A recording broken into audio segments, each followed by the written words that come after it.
Comment réaliser et mettre en place un coffrage de voile banchée.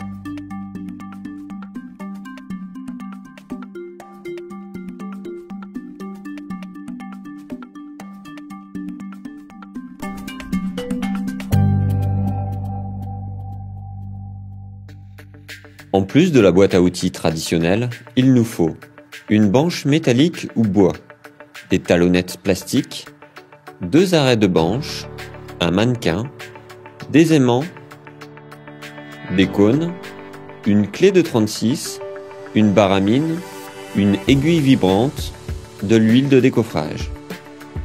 Côté matériaux, on vérifie que tout est bien sur le chantier. Le classique sac Protect, les granulats, l'eau, les treillis soudés, les fers HA, les armatures métalliques, les boîtes d'attente, les écarteurs.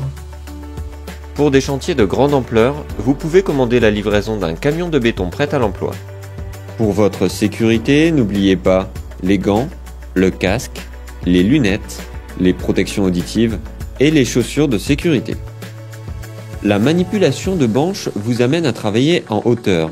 Vérifiez systématiquement la présence des garde-corps et accessoires de sécurité. Pour préparer votre mortier ou votre béton, référez-vous au DTU 23.1 ou autre DTU spécifique à chaque application. Il y figure les dosages préconisés pour la fabrication sur chantier. Vérifiez les préconisations inscrites sur l'emballage de vos sacs de ciment. Vous y trouverez les dosages requis en fonction du type d'utilisation. Attention, pour la fabrication d'un mortier, nous aurons besoin uniquement de sable, alors que pour la confection d'un béton, nous aurons besoin de sable et de gravillon. Préparez votre zone de travail en positionnant vos matériaux à proximité de la bétonnière. Attention, une bétonnière est à manier avec précaution. Il est interdit pendant son fonctionnement d'y insérer des outils ou vos bras. Démarrez votre bétonnière puis ajoutez un tiers du volume d'eau. Complétez avec la moitié du volume de granulat, le ciment, puis le deuxième tiers du volume d'eau. Laissez mélanger quelques instants. Ajoutez la deuxième moitié de granulat,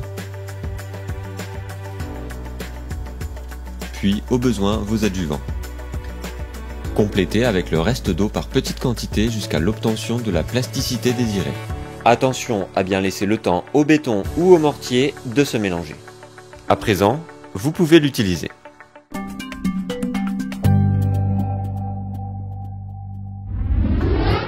Première étape, préparez l'emplacement de la future banche. Tracez l'emplacement de votre mur. Vérifiez que vos attentes respectent un enrobage minimum de 3 cm. Au besoin, déplacez vos attentes. Attention, il est interdit de les plier. Il vous faut sceller une nouvelle attente.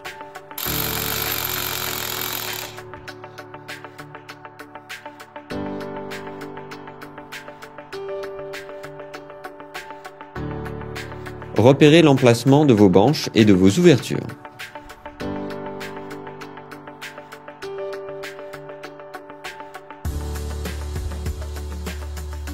Tracez l'emplacement de vos talonnettes.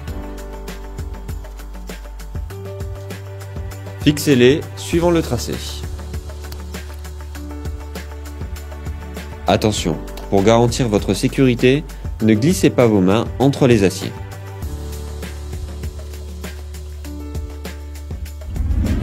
Deuxième étape, posez la banche. Positionnez votre lest selon les recommandations du constructeur.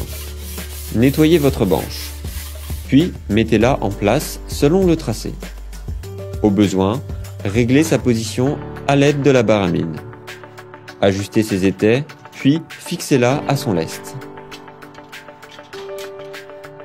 Vous pouvez alors la détacher de la grue.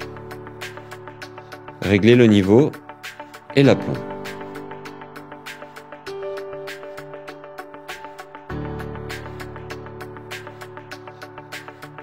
Si nécessaire, complétez votre pot par d'autres banches que vous assemblerez en suivant les mêmes étapes.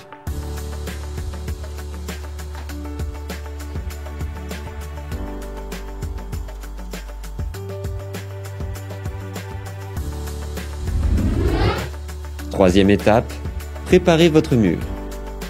Tracez le trait de niveau, puis l'emplacement de vos arrêts, la hauteur d'arase et l'emplacement du mannequin. Placez les arrêts extérieurs en bois avec aimant.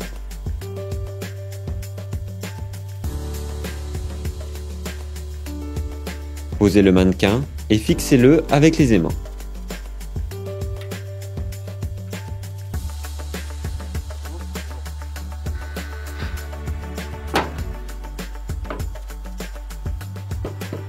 Contrôlez son niveau et son aplomb.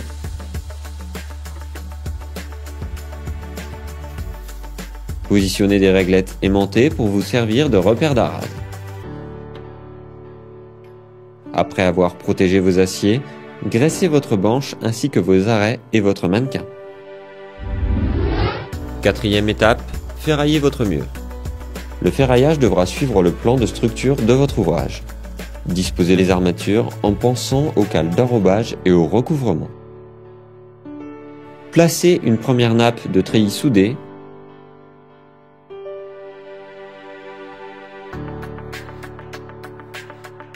Mettez des rondelles pour écarter les nappes de la première peau.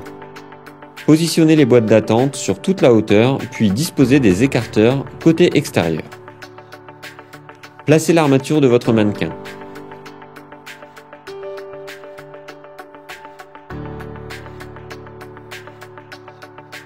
Placez des cales à béton pour un bon enrobage.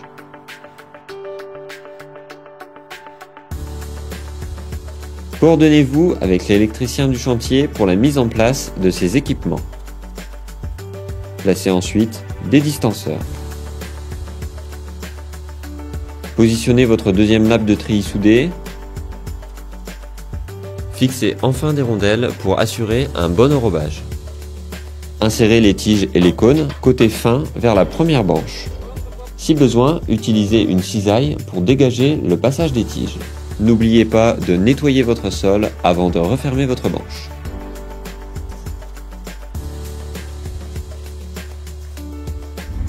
Cinquième étape, fermez la banche. Préparez, nettoyez puis graissez une banche. Positionnez-la.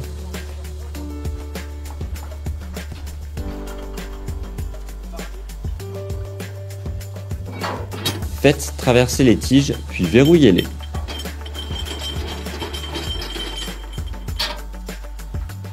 Détachez votre banche.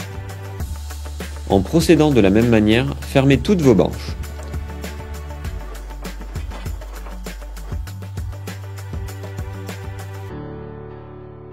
Positionnez et ajustez vos cônes et tiges hautes. Resserrez l'ensemble des tiges afin de bien ajuster l'écartement de vos banches. Mettez en place les renforts d'about. Vous pouvez maintenant contrôler votre aplomb ainsi que votre alignement.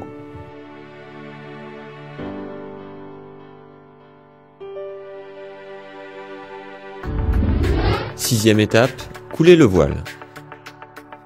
Préparez un béton de coulage conforme aux spécifications.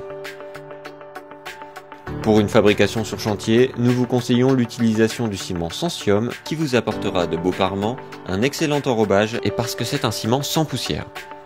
Pour un sac de 35 kg, nous vous conseillons d'utiliser 4 seaux de sable, 7 seaux de gravillon et 17 litres d'eau. Nous vous recommandons également l'utilisation du Big Bag afin de mieux maîtriser la propreté de vos chantiers ainsi que la consommation de granulats. Pour une livraison de béton sur chantier, vous pouvez commander le béton autoplaçant Agilia Vertical qui vous apportera de beaux parements, un excellent enrobage et qui supprime l'étape de vibration. Coulez par passe de 1 mètre pour limiter les hauteurs de chute du béton.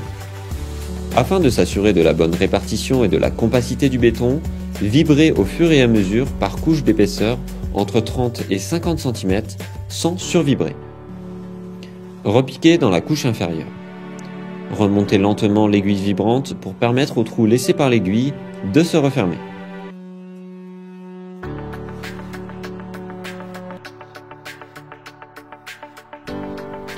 Poursuivez ainsi jusqu'à la hauteur d'arase.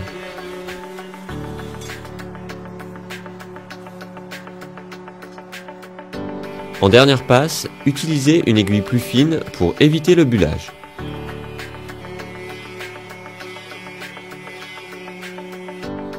Positionnez les attentes suivant le plan directement dans le béton frais. Plantez des douilles de sécurité qui vous permettront d'installer vos garde-corps.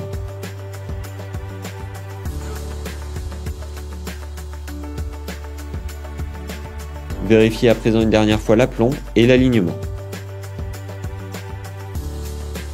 7e étape, décoffrez le voile. Le lendemain, vous allez maintenant pouvoir réaliser le décoffrage. Commencez par vérifier la bonne prise du béton. Retirez les fixations.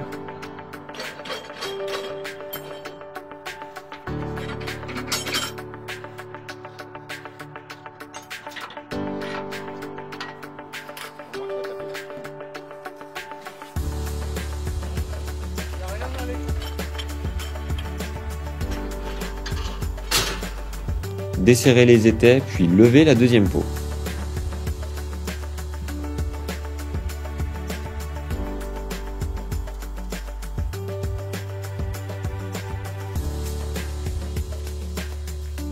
Nettoyez la banche, puis reposez-la sur lest pour la rotation. Enlevez les arrêts.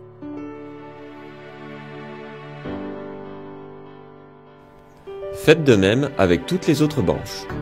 Enlevez les balèvres.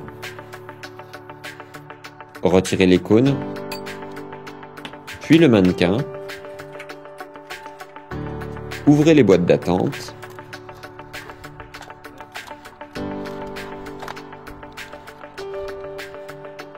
Contrôlez le niveau et l'aplomb de votre ouverture et de votre mur. Et voilà, à présent, c'est à vous de jouer.